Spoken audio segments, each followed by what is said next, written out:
Last week on the Nicoletti Show. Let's welcome him to the show, Liam Benson. Liam, love seeing you, man. In business, you have to be focused on what's going to move the needle. The currency in the marketplace right now is trust.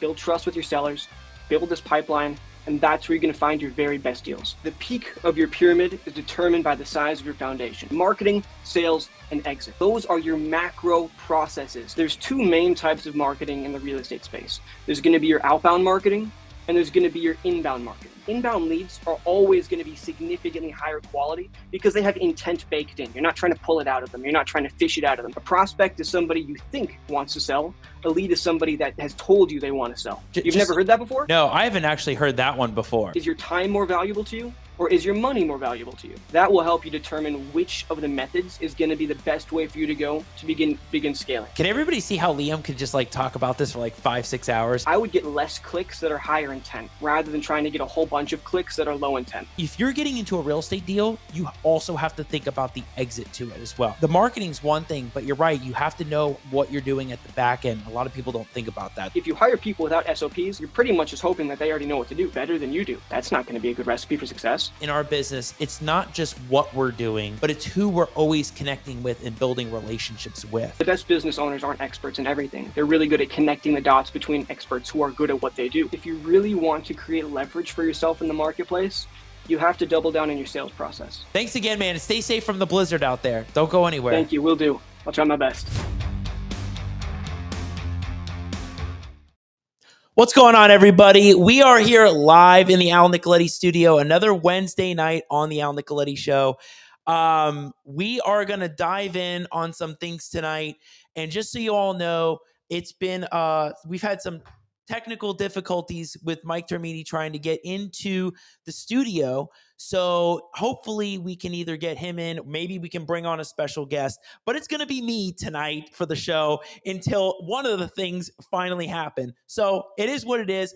A lot of people have no idea what it's like running a live show. There's a lot of work that goes into it. There's a lot of variables that happen. And one thing I will tell you is that, well, you know what? Hold on. I'm going to go do my whole intro. We're not going to let a technical difficulty stop an Al Nicoletti show. Even this goes live on YouTube. And I mean, you know, we got Teresa. Teresa's ready for an Al show tonight, right? A special guest, Al Nicoletti, right? Mike's been dying for that one. We'll have two Als, right? We're going to dive in on some things that Liam kind of talked about. Actually, a couple things that Mike and I talked about behind the stage, backstage, when we're kind of setting things up that we can talk about with operating procedures and some things that we kind of learned.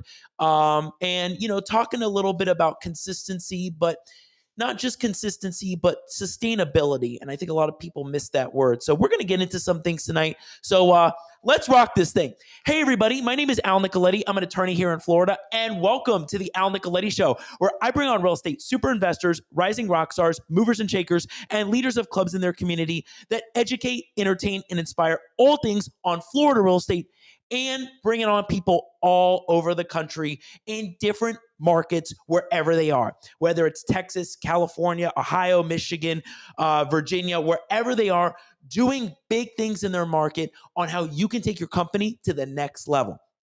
As I said in the intro, we are having some technical difficulties trying to get Mike Termine on. But if he is able to be on, so we can talk all about creative financing, seller term deals. I know a lot of people are trying to get into that. That's something that he wants to get into. Wait a second. No way. No way this just happened. He's on. We got him backstage. We won't intro him yet. Hopefully that internet's going live and we're good there. He's not bouncing around. But we are always trying to bring on guests that can talk about some really expert subjects in our field. We want to do this to help you out there grow your business. Maybe you're going through a deal right now that maybe you can't just do a normal transaction, that you got to start getting creative, start thinking about how are we going to do term deals or how are we going to do seller deals and finance that way. So we want to help bring them on, and we're going to talk a little bit about that. But I want to see and make sure that Mike's internet and phone are working. And let's bring him on. Let's bring Kash Money Mike on the show. What's up, baby? You're live. Let's see if this thing's actually working. You got to get to definitely a better visual. I know. I'm gonna get to a better place here. Yeah, we got to get some lights on you. Get some light action on that. I'm getting. We see the Yankees hat, it's but coming. I promise. yeah, we wanted to do. I know Mike wanted to do a good live in the Rolls Royce tonight, but we want to make sure that we could get him on. Oh, we see you there. Let's try. All right, Mike. Let's try right. Yeah, let's see if that's good. Oh, that's better. We're getting some light action now. Mike, let's talk about this tonight. Seller finance, seller terms. You got into this market, I mean, a few years ago, and when you jumped into real estate, what would you say? Wow, it's perfect now. What would you say was the number one lesson you learned when you got into the real estate market? Well, first, let me.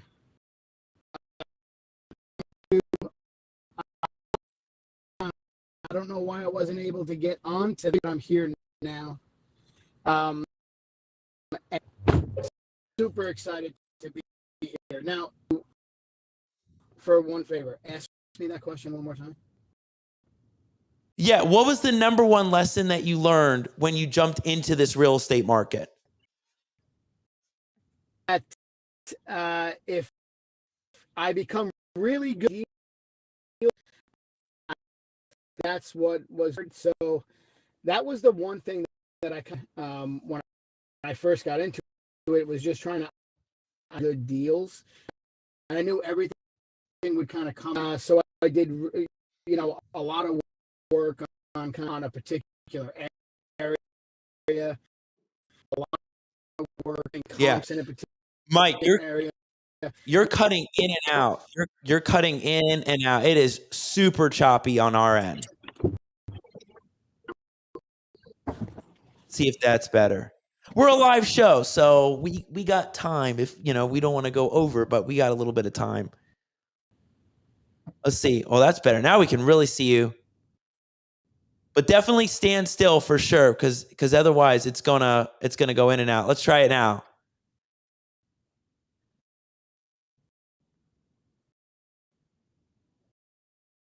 Nothing yet. Nothing yet. No, nothing yet. Keep it going. Let's see if that's working now. I don't think he can even hear us.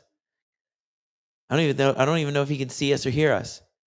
Let's take it. Wait. Oh, can you hear us now? I can hear you just fine. Okay. Yeah, can you hear me? Yeah, but it's really staggered. Mike, what would you say has been like the number one thing that you've learned throughout this whole process?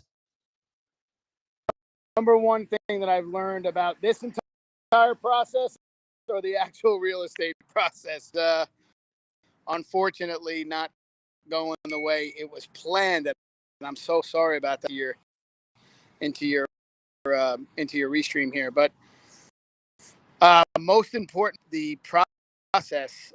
Geez, that's a loaded question. I mean, when part of the process, what do you mean by that? You mean just in real estate in general, or? Yeah, like what's the biggest takeaway that you had because there's probably so many things that you went through years ago when you started getting into seller terms and seller finance, but what would you say it's been like the biggest thing that you learned throughout that? So the biggest aha moment, I think, seller finance. Yeah. So inside seller finance, real estate, the biggest aha moment is that when you really get to look at ends of a bank or a lender and realize that you can do, that's really where your investment strategy kind of takes on an entire, because there's all these different acquisition strategies, and certain deals pay a certain way for a certain amount of time, like paid once, and innovation you get paid once. On a seller finance deal, when you unload, it gets very, very, very interesting, because you wind up signed from short term to long term. And if you could make that jump seamlessly, any kind of gap in the process. In other words, there's so many people that get used to stacking cash and ultimately aren't patient enough. And if you could really make the jump from the short-term mindset to, it'll serve you well in the long run. Yeah, Mike. Yeah, no, I hear you. The audio is so choppy. The internet's so choppy on our end. I wish it was a lot better because it's hard to follow on our end. And if it keeps going on, we may need to just get you back on. Talk to us about the seller finance, right? Like, let's start from the beginning. What do we need to know about seller finance? Well, the one thing you need to know about seller finance is that time is your friend. Is the audio coming through okay for you?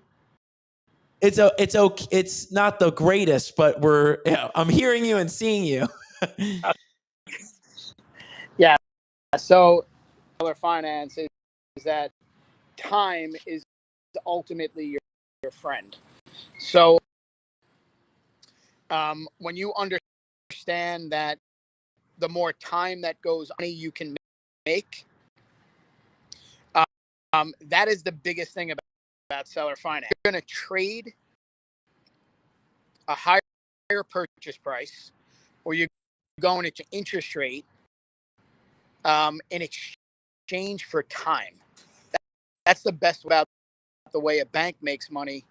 A bank ultimately to lend you money for the long at the highest interest rate. So if you're able to find a piece of property that's completely paid, able to structure those terms for yourself, that's where the investment strategy again gets. So anytime you go up in price, you want to go out in time.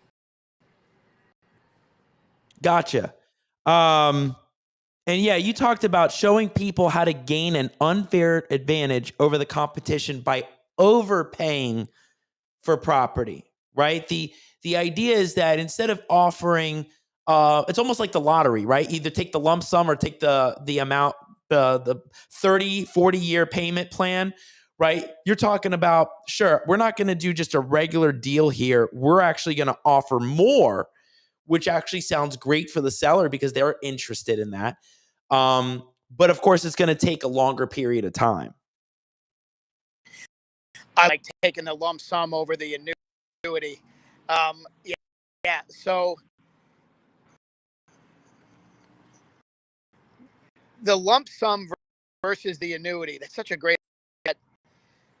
You get to overpay for property when you really. So in other words, it's very easy for me to say, hey, listen, you can gain an unfair advantage for property, but in order to understand how much you can overpay and what is going to be really dependent on how well you know where the. So in other words, if Bank of America was to issue a loan to me, issue the loan at the highest interest rate with the longest term, and there's a certain amount of money a certain amount of money that's going towards principal.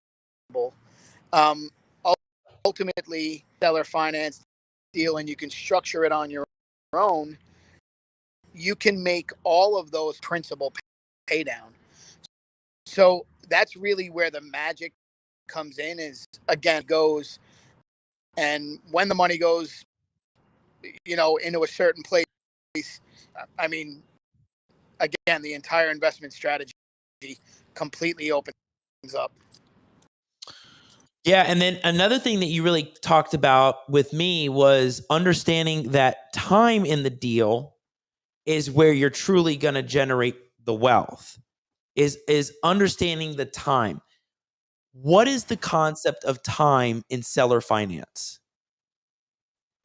Well, the concept of time means how long of period the seller is going to get you to pay it off. So there's one side seller finance or inside prospecting that can change the whole stuff is done. And it's when you're faced with the money objection, which is usually the biggest objection. It's, hey, Mr. Seller, if I gave you what you were asking for, how much time would you give me to pay? Ultimately, the more time you get, the more money you make, the more money the seller is going to make. It's a great strategy for long-term wealth. So it's make no mistake that you're trying to buy a piece of property at the lowest purchase price that you can, the lowest interest rate that you can, but with the longest timeline.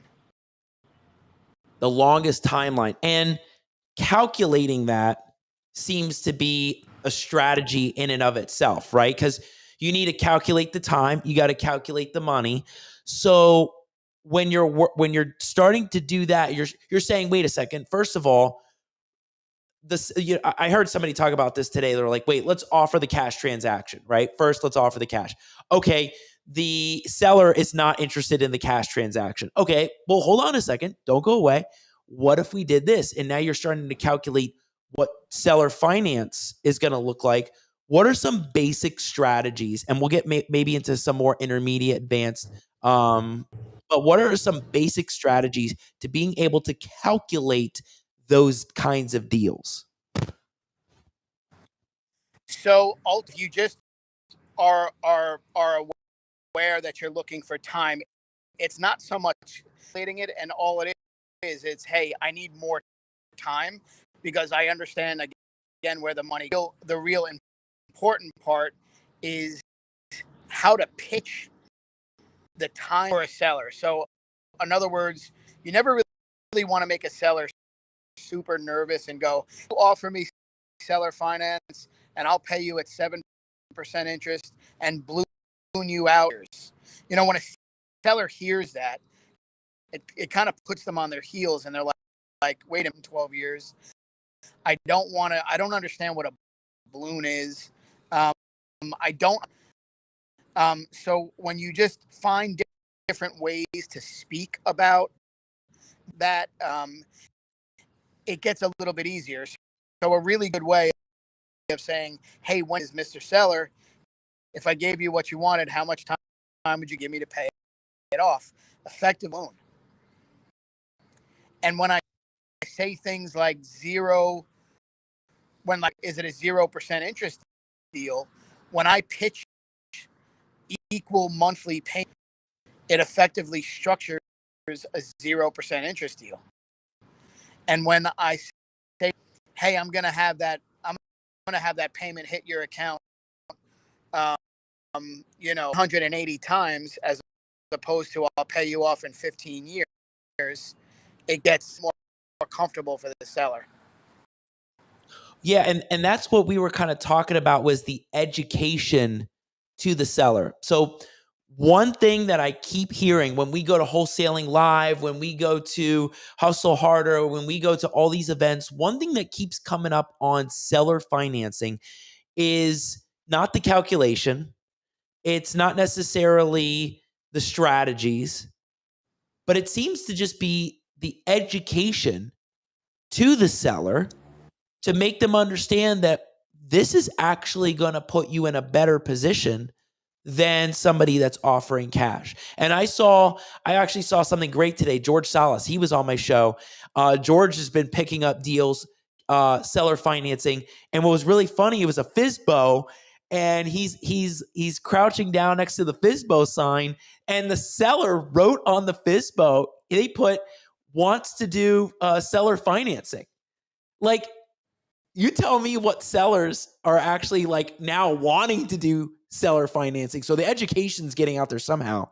But for beginners and intermediates and maybe even advanced, how are you trying to help educate that seller? Is it doing a sit down? Is it having more conversations with them about? Is it multiple conversations? Is it sending them videos? Is it sending them pamphlets and maybe articles on it? Or is it just simply showing them the numbers? So there's so many seller benefits ultimately, that benefits in the right sequence, you can really make some headway when you're pitching selling. Is I like to start property benefits. Like, hey, listen, take on the responsibility of the property. You won't have any more, insurance bills. There's tax bill. We'll take care of everything right down to the Terminex bill. Then the contractor rehab benefits. Hey, Mr. Seller, you're not going to have to put X amount to get top dollar for it. I'm going to pay you now for future appreciation.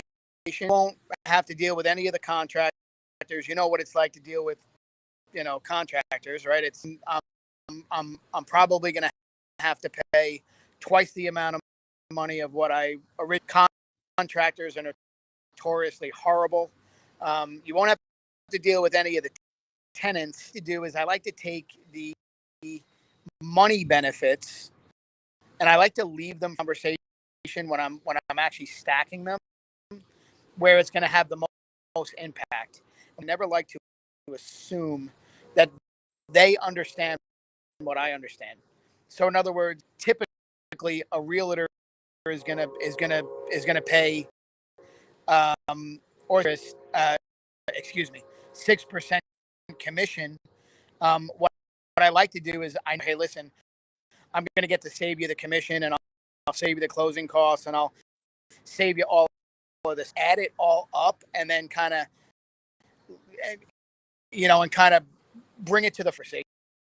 So there's so many different benefits, and I mean, obviously, money, the capital gains tax is always a huge thing. Oh, I can't even imagine how beneficial it is to probably everybody on that end.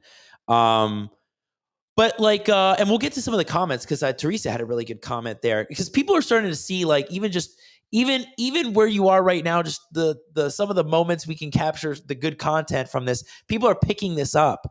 But it sounds to me like really breaking down all the parties and all the players and all the things that you would have to do on your end, almost like telling the seller, you don't even have to do anything. Let me show you all the things I'm going to have to deal with, right? I'm picking up the tab. I'm picking up this person. I'm dealing with this person, right? I'm trying to get all these things together. And you're actually in a better position, because if you're probably doing a cash transaction, sometimes they are, unless it's distressed and they don't want to do anything. But in some of these regular transactions, sometimes the sellers are taking the burden of having to do the fixing themselves, dealing with repairs, dealing with the roof, updating the roof. You're almost taking that part away from them and helping them on that stuff, right? Yeah, 100%. It is being able to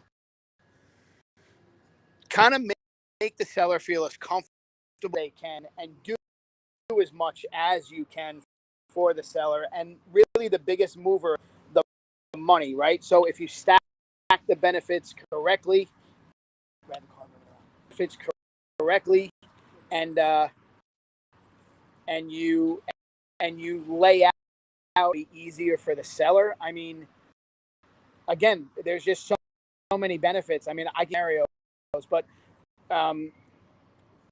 what's so great about seller finance is that it's great for multifamily, and a real perfect seller finance candidate is going to be somebody family space who's so used to collecting payments. They understand the benefits a little bit easier than somebody on the side. There are so many things that you can do. A true creative deal that will be comfortable. And if you can move them with money, which is usually the biggest mover, I mean, the deal for the rest of your life. Yeah, no, that's interesting. And there's probably so many amazing points too about it. Mike, talk to us a little bit about like identifying, underwriting, and structuring and pitching the deals. I remember you talked about that. There's like a 4-pronged step when it comes to seller finance? Identifying. You want to break that down just a little bit? Yeah, I'd love to. So what I like to do is I like to take a bird's eye view. I'm a firm believer in property, right? If I polled 100 out of 100 people, they would tell me that they want to own. At the end of the day, I believe that you should manage your own property. $100,000 lesson in managing their own property. And what I like to do for identifying it is, if I know I want to own rentals and I'm probably going to want to play in my backyard, something that I can touch. So what I like to do is I view of where I like to work, and then I'd like to hone in on it. I kind of flying around, and then you hone in on an area, you prospect that area for a value add, something where you can force the appreciation value to a building very, very, very quickly. I'm gonna jump in this car right here. Oh boy, I got to get in my role. Hopefully it has Wi-Fi. Maybe there's Wi-Fi in there. Yeah, we got Wi-Fi. We got Wi-Fi. Can you put that on This the is recap, not Mike? my car, by the way. This is not my. Hold on 1 second. You get the Tesla satellite thing, right? Everybody's going to have a, if you're going to be on the Al Nicoletti Show, everybody's going to have that Wi-Fi satellite. I'm going to get a Wi-Fi satellite. Yeah. Just in case. No, we see stars. Nope.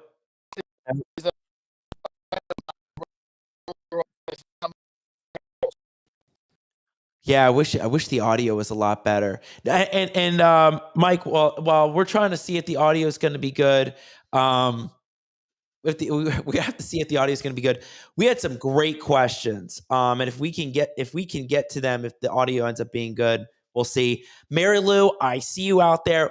Internet on our ends, impeccable. I mean, there's nothing going on here. There's no action happening here. We're good. Maybe we could get it better on his end. Teresa, great comment about that's great psychology with seller finance. You're going to get paid 180 times versus finance. This to me for 15 years. Yep. I mean, it sounds like it's a good sell right there. Joseph Lamb, if we can get to that question, what's the exit strategy on seller finance? You know, a lot of people talk about going under contract, maybe getting to the closing, but people don't talk about like the end exit strategy, right? They don't talk about like, what are you going to end up doing with that deal later on? Are you keeping it? Are you wholesaling it? Are you going to sign it out? Are you Airbnb-ing it? And then Joseph's talking about a DSCR loan. Have no idea what that is. Mike, do you know what a DSCR loan is?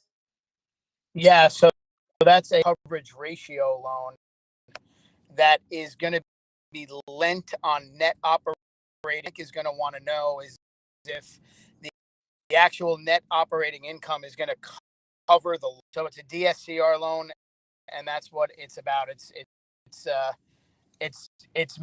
the income inside of an asset will cover the loan.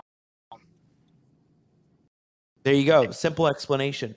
And then who else did we have that was on here? I got to look at my thing because all of a sudden it just goes all over the place. Mary Lou, Andrew's watching.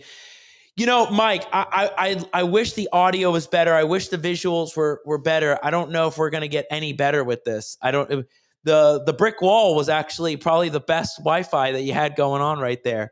But what we got to do, because I'm sure we'll have some more reels. We'll have to do like 10 reels on this next time I see you. If you had to really give that last final words, final thoughts on seller finance, on the best ways you can get into this, what would you say? Because I think what people want to know is the education, but how to start doing this more, like feeling comfortable about being able to do it. And tell me if I'm, oh man, Tom, wait, before we get off, before we do that final words, had a great conversation the other day with Tom. Was that yesterday, Tom? It's crazy. I feel like that was like a couple days ago. Tom had an interesting question talking about, can you talk about a subject to real estate sale? Do you create a performance in the deed?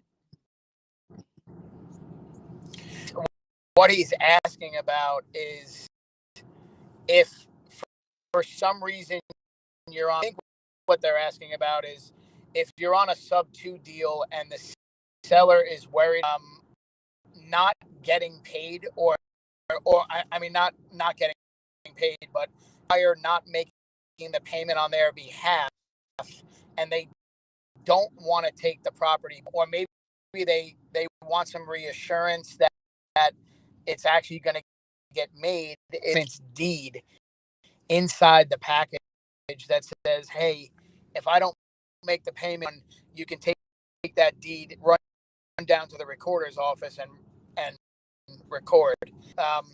If that's what they're referring to as a performance deed, it's a little that's just gonna it's gonna make the seller feel a little bit better about you're getting made on time. Yeah, and we'll make sure we capture some good reels on that next time I see you, Mike. We'll make sure we get some real good stuff on that, and then we'll be posting that. Yeah, so designing the deal would be really nice. Yeah, Teresa says I nominate Mike for a part 2 episode. Maybe, yeah, with Mike in front of the computer with the internet plugged in for sure. We'll have to get that, or if he's in a Rolls Royce, we're just gonna have to get the Tesla satellite. Mike, final words, final thoughts on seller finance and driving it home to make the point that this is the niche that you do want to get into when you need to step away from that traditional transaction. Well, before I do that, Al, I think you're probably the greatest guy inside the space. A lot of people, and you're so inspiring, including myself. You're around, and I feel absolutely horrible that this didn't go the way I thought. Being able to log in, so I apologize. But yeah, I mean, and create state seller finance at a higher level.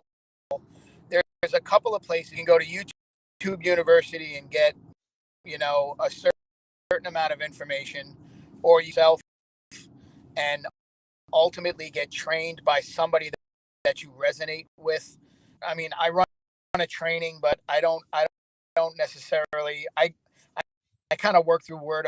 But ultimately, the real to find somebody that you jive with, get trained up, understand how to underwrite, structure these deals, and when you put them together, they can absolutely change a bunch of deals to really change the way things are going. It's just really putting maybe 2 or 3 of them together, and if you put them together, you'll kind of loosen up where you'll be able to leverage these properties. That's what's so important about a long-term investment strategy, is that you want to have leverage. You want to be able to raise the net operating income and then leverage them where you can pull the money out of the some more property. So seller finance is a great acquisition strategy. Happy to take DMs from anybody. If anybody ever wants to shoot me an email, or I would be happy to point you in the right direction and give you everybody that I know. Because the space, I tend to be one of the only guys in the space that kind of show you but there's there's a lot of free information nowadays, so you can get a bunch on YouTube, and if people want to make an investment into their future, they can get trained by myself. Yeah, no, I think it's great. And you know what? I think everybody should DM Mike, go on his Instagram. Here's what you got to do. The feed tonight didn't do it any justice, but here's what you got to do. Go to his Instagram, follow Mike on Instagram. He does reels all the time on this stuff, and he'll talk about how you break it down. Of course, if you are a part of the program, you'll get deeper, more hands-on kind of strategies, right? You're not going to get all the goods in the reel, but you'll get the basic gist of it. And then watch the reels. You got a question, reach out to him. Mike's very responsive on Instagram. Say, hey, Mike, saw you on the Al Nicoletti Show. You definitely got to come back for part 2. And tell us a little bit of, I'm curious about this. Like, Tom, if you had something deeper on that subject, reach out to Mike. Mary Lou, if you had something specifically on that, let me know. We'll do a reel, do an Al Nicoletti on the streets with Mike Termine whenever I see him. But if you got a question on that, that's something you want to ask him. She said, what's the training I'm following him? Mike, you do training on this kind of stuff, right? I do. A fantastic mastermind going on this weekend. I'm actually in Raleigh. I'm with a really good, his name is Eric Klein. I know you probably know who Eric Klein is. Yeah. So a real interesting mastermind going on this weekend. But it's how to marry and creative real estate in one kind of easy for a lot of people. So we've got investors flying in from across the country. It's going to be amazing. I finance training every single month that people can get into. I only take about 10 people. It's very, very interactive. Cameras on, microphones on, and to that training. And what I do is I start you right at corporate structure and run finance. Again, how to identify, underwrite, structure them, and most importantly, how to. Interesting about what's going on this weekend is, Eric being so sales and being able to just kind of merge the two worlds together, an unstoppable, really an unstoppable combination when it comes being able to pitch these correctly. Because again, it's all about sequencing the questions, putting sellers on their heels, making sure they understand it in kind of third grade language. And it's very, very simple to do. People think it's difficult to, structure seller finance. You got to understand money in, money out, understand what the seller wants, and come to a solution. So, yeah, they can. I know that was a long-winded answer. No, it's good. It's good. Yeah. We're going to make sure we put the contact up there. Hey, here's the good news. We at least got some gems, and I actually heard him drop a gem about multifamily. I don't know if anybody heard, like, seller finance is actually good for the multifamily space. So that was a gem right there for a lot of people. But Mike, we're going to make sure we get a list of these questions and we do reels live. I'll get Al on the streets back and forth, and we'll make sure we ask some of these questions. And ladies, Mary Lou, Teresa, you can ask these questions or just get with me and make sure when I see Mike, I'll ask these questions. And Tom, inbox Mike. And Mike, hey, we made it work for something, and we did something tonight. So it's good. Thanks so much, brother. I really appreciate you. Al, thank you so much, man. I love you, brother. Appreciate Thank you, man. We'll talk soon. All right. Well, I wish the feed was a lot better tonight, but something is better than nothing. And we at least were able to show you, one, who Kash Money is, two, talk a little bit about that seller finance, seller terms. There's probably so many different things we could have gone on and talked about. I wish that we had that better reception there. But like Mary Lou, definitely check out his content. There's so many different guests that talk about this kinds of stuff too, like in the sub 2 community. But Mike's doing something different than the sub 2 community.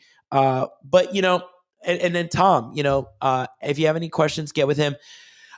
I didn't know if the feed was going to work. I was ready to do a whole Al Nicoletti segment myself. I was ready to talk about consistency, sustainability, marketing, getting into maybe a little bit of probate. I don't know if we're going to talk a little bit about probate or have everybody come to a presentation.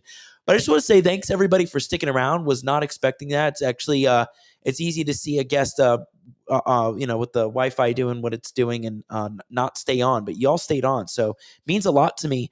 If you have any other questions on this, let me know. I will say, if you even missed Liam's episode last week, one thing I will cover is when Liam talked about SOPs and standard operating procedures, this is something that Mike and I were talking backstage about. It's really interesting. Like, you hear all these words, you hear all these terms that people throw around at events, but then when they're on the show and they're actually talking about how it's applying to their business, it's fascinating. And it got me thinking. I was like, well, wait a second. If I have one assistant doing one thing and I have another assistant doing another thing, and we don't have it mapped out as to you're doing this and you're working on this, and this is what we're doing when I travel, this is what we're doing when we do this. It's so important to have those kinds of things outlined as standard operating procedures. I don't know, something about the way Liam described it, Mike and I are talking about, I'm like, this makes a lot of sense as to what you have to implement in a business, right? And even some of the takeaways that he talked about with marketing and inbound, outbound, and some of the things that you're focusing on with capital and how you're going to spend more money doing this in marketing and that. Definitely check out all the guests that have been on the show. We've had some amazing ones like Michelle Welch and Tanya Oliver talking about productivity and time blocking. So if you missed any of those, you got to go check those out. But I think we can really talk about some of those SOPs that have really happened, and it's changing the way I'm looking at things. So I think the guests are bringing on awesome value for us. And one last thing that I actually want to leave you with, I don't know if this is going to stick. Maybe we'll make a micro content on this. This really hit me the other day. Everybody seems to talk about consistency. You got to be consistent. You got to be consistent. You got to be consistent. Well, I'm walking around my apartment at like 6 a.m. thinking about this, and everybody's talking about consistency and how you have to be consistent if you want to keep scaling, if you want to keep doing things with your social media, if you want to keep building your business, if you want to do things with your health, if you want to do things professionally, personally, whatever it is, you got to be consistent at it. I think the one thing that people miss, it's like there's consistency, but then there's another underlying current called sustainability. You can be consistent all you want, but can you sustain the thing that you're being consistent with? And I don't think I hear anybody talking about sustainability. And because somebody would ask me, oh yeah, you can be consistent, but can you sustain that? It's a great question. That's a deep question of drive. I think if you have that drive, the motor to keep you to be sustaining that movement, that is going to drive the consistency to go forward. So I just wanted to say, I think for a lot of people, I mean, wow, the viewers are now jumping up. Everybody want to hear about sustainability? Let's talk about that, right? Marketing's next. But I think a lot of people miss some of these underlying currents and psychological things that go on. Everybody can throw words out there, but you got to methodically think through this, actively think through it. For example, in my business now, I don't do anything anymore unless I know I could be consistent at it. If I know I can make content, we can consistently post it. I know that I'm going to make a certain amount because I know we can keep that going. I'm not going to just make a whole bunch and post it out there all at once, right? So you have to think through what you can be sustainable at. Can you keep it going? Can you keep it going 6 months down the road? Actually, had a really good conversation with Cece about that. She was telling me, so Cece Underwood, realtor, she was on my show season 1. Definitely check that out. But Cece was talking about something with my videos. And she was like, yeah, a lot of people keep posting videos like 1 or 2 times. But it's the people that have been doing it for 6 months that's like, yeah, that's legit. They're doing this for real. And so you have to think about that thing. Can you do that thing and keep that thing going? Not just consistently, but sustaining it. So I think that's a great ending point right there. I could have my own show probably talking about some other things. I mean, if anybody has any questions about that right there, we could talk about that. And marketing, and maybe we could do like a state of the probate market. What's the state of the probate market right now? Maybe we should have like a bulletin. State of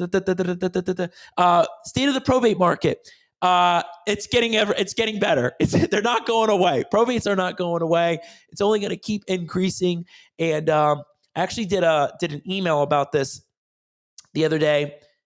Top 4 leads for you all out there trying to go after probates. I mean, raise your hand. Everybody drop a comment, a bomb, a turkey, whatever it is out there. How many of you are trying to go after probate leads right now or trying to get leads, period? And I think for a lot of people, everybody's looking for leads. Well, I did an email blast on this talking about leads. And I got to say the top 4, I think, for the probate market in 2023, number 1 has to be auctions. And a lot of times what happens, the property's going up for auction and somebody owned the property, they forgot to pay, they can't pay, or what happens? They're dead. Well, sometimes the family doesn't even know it's going up for auction. So the auctions, if you're able to pick up that property before it hits the auction block, could be an opportunity that you can get into to pick up a probate lead. Another one that I've seen is the pre-foreclosures. I couldn't really say it in an email because there's, we want to keep it nice and tight. I can't tell you how many people overlook this one about pre-foreclosures. They asked me, they're like, Al, you can get probates in a pre-foreclosure? Why is it even in pre-foreclosure status? They forgot to pay, they can't pay, or they're dead. So we have so many situations where people are doubling it up in both. It's up for auction and foreclosure. Even the tax deed auctions are good too because it's up another auction. Code violations. Why are those important? Somebody owned the property and now the property is in a distressed situation, right? Maybe the grass is super tall, the roof's caving in, and maybe they're not maintaining the yard, they're not maintaining things, code violations are racking up. We had Glenn Guzman on the show. If you missed that, I'm going to be speaking at the code enforcement conference in June, which is going to be like 250 to 400 code enforcement officers. That's going to be insane. But like code enforcement liens are potential probate deals. People miss on that. And finally, the last banger for the night, we'll talk about final words, final thoughts, Al Nicoletti, vacant properties. So a lot of people talk about, how vacant properties are great opportunities because now you have to track down heirs, or you have to track down people, maybe they're alive. But actually there was an article that came out back in March 2022. You can look it up on Google, where in Florida, they say that there's approximately 1.6 million vacant properties. Isn't that insane? And I tell people at presentations now, I'm like, that's 1.6 million opportunities. And so when you see these leads and you think, oh, it's just a vacant, oh, it's just a pre-foreclosure, oh, it's just a this, a lot of times these are where the probates pop up. Everybody's like trying to go after a specific probate lead, It's not going to, have a sign that pops up that says ding probate. Like these are distressed leads. Distressed leads are huge opportunities. I love what Teresa said. She goes, I haven't done any probate, but if I start, we'll be in Florida because you're there. Perfect. Love it. Let's all get started. Who else is next? This is perfect. It's a fascinating subject. So I'm going to leave it there. I just want to say thank you all for tuning in and being a part of this. This is probably one of the wildest off the cuff improvisational episodes I probably have done. But if it happens again, I will make sure we have a great episode where if that does happen with the guest, we're going to provide the most value to you. So no matter what, tune in every Wednesday, 9 p.m. Eastern. You can find all the content on YouTube, Instagram. We're dropping reels. And if anybody missed the Bob Bloom reel, we're almost at 200K on that reel. That was crazy. Thank you, Taylor. Thank you, Mike. I mean, that's crazy. That reel's blowing up. Yeah, scan the QR code right there. You'll see it. Mary Lou, thank you. Yes, that was a great probate that we worked on together. It was fascinating. If you missed any of this, and check out, we're on Spotify, iTunes, Google Play. You can check out the show with all the guests on season 1, season 2, season 3. I love you all. The great Robert Rodriguez is watching. Thank you, everybody. It's a wrap. We've seen everybody on the show tonight. I love you all. We will see you next Wednesday. We will definitely make sure whoever's on has the computer plugged in. The Wi-Fi is going to be beaming, and you're going to see them like never before. I will see you all next week, Wednesday, 9 p.m. Eastern. Take care.